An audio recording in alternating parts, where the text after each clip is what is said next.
Hey, thanks for tuning in. Mark here, Ask Amadeus podcast. Today, we're going to talk about these good numbers we heard back about the GDP. GDP is up 33% in Q3. Amazing news. Positive for everybody who's worried about COVID upticks and unemployment numbers, the election, and where the economy is heading. But is this the whole picture? Are we looking at every single aspect of this number? Does it mean what we think it is? Indicates, which is meaning the economy is recovering. And does that mean it for everybody? Is it segmented? A lot of people are saying, big tech is announcing numbers this week. There's been talk about who's the president. Is there going to be over-regulation, no regulation,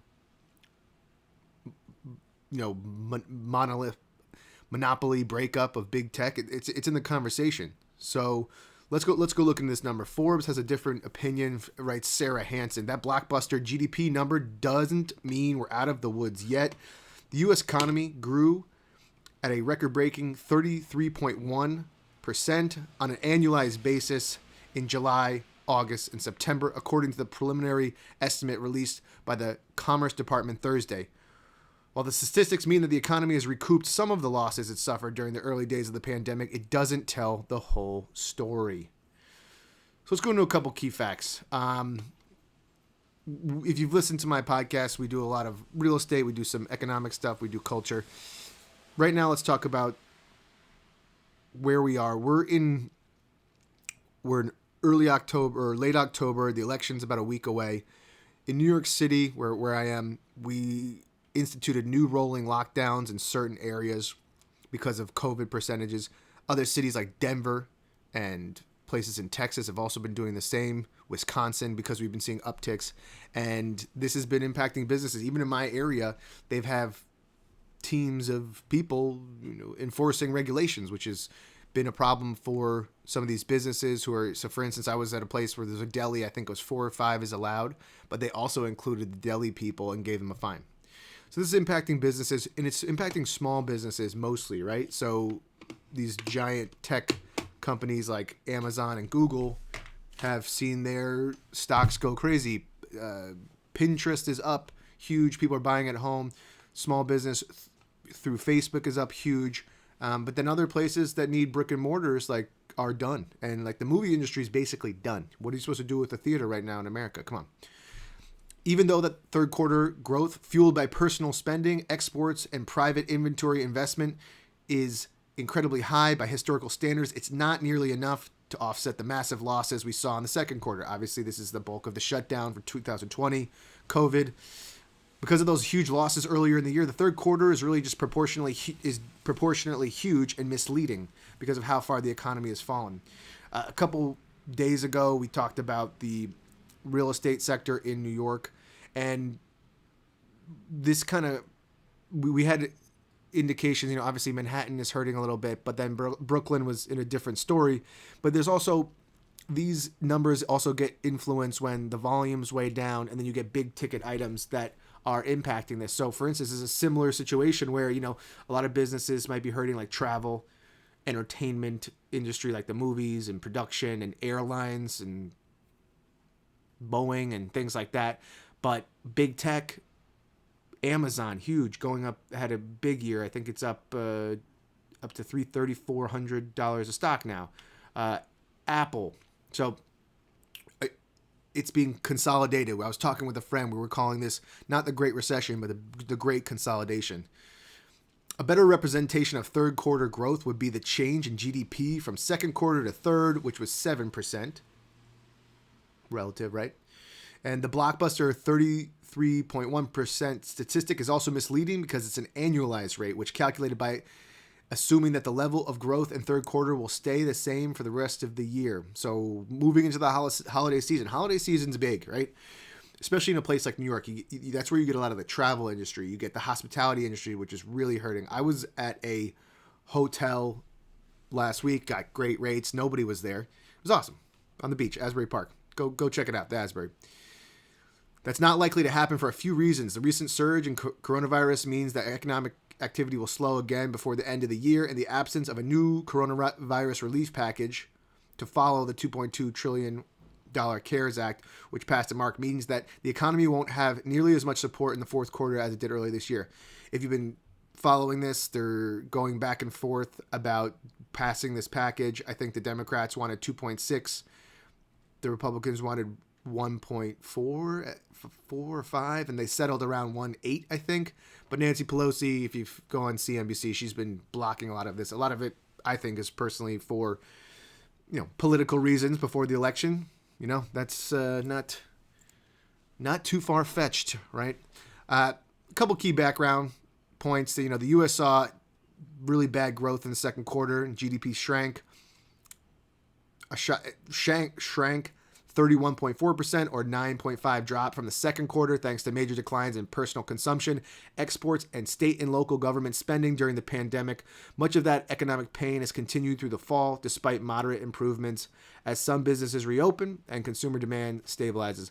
Personal spending has continued to fall, and there are still more than 20 million Americans receiving some sort of federal unemployment benefit. On the top of that, the labor market is still more than $10 million jobs short of its February levels.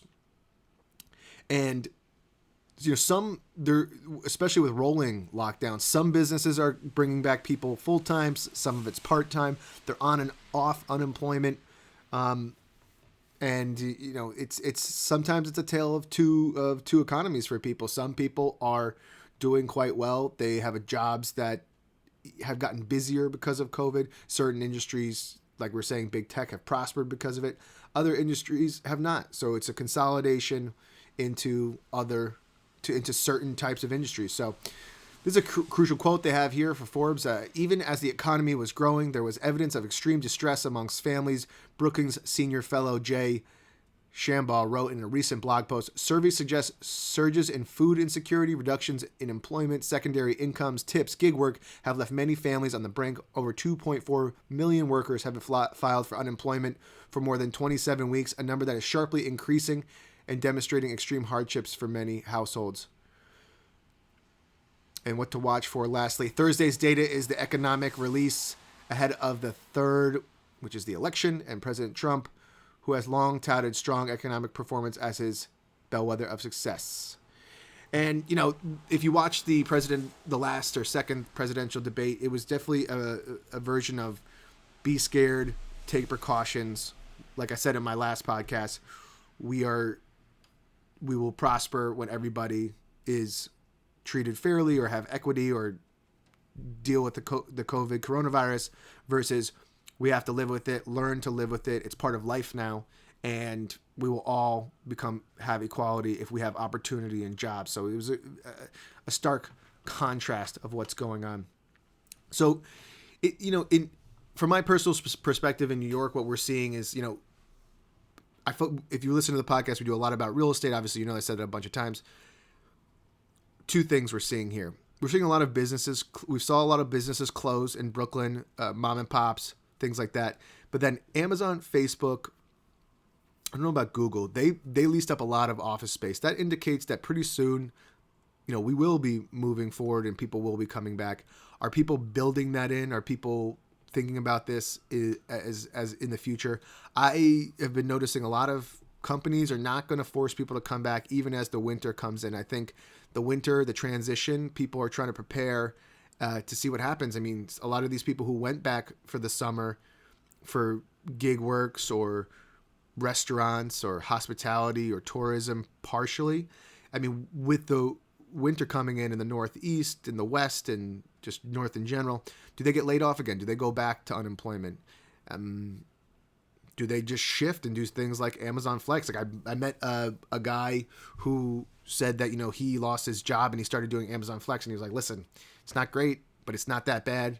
And it's really, it's business is booming. You see them everywhere advertising for more and more workers. And in terms of the market here, like all the interest rates are super low. I think they're in like 2.6, 2.7 for 30-year rates.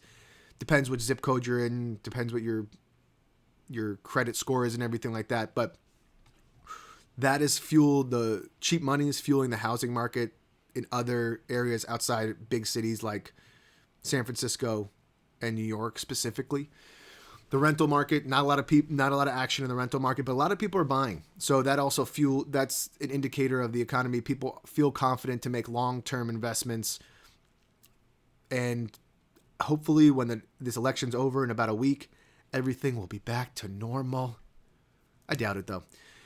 I was kind of thinking that this would be, maybe it was just a political thing, but I think this is going to be used as a leverage for states, and these governors don't want responsibility. Whoever wins, I think it's still going to be, a power grab for the governors, and it's unfortunate, but this is positive news, I think, in a certain sense. This article written by Forbes is saying, listen, we did have these big numbers. I've said this also before. It looks good. It is good, but you also have to compare it to how far it's fallen. So, but optimism is contagious, and so is negative emotion. So I think this is a good thing for us. Hopefully moving into brighter future, even as we get a physically darker time because of daylight savings next week on November 1st, right? All right, so I hope you enjoyed this podcast. It's the Ask Amadeus podcast. I do real estate, economics, internet, culture. Get me on my YouTube channel, Marcus Amadeus. Instagram, Marcus Amadeus. Podcast is Ask Amadeus. Like, subscribe. And if you're looking for a house, buy, sell, want some advice, contact me. I'm your favorite neighborhood real estate agent. I'll help you out. You know what I'm saying? Enjoy. Have a good day. Bye.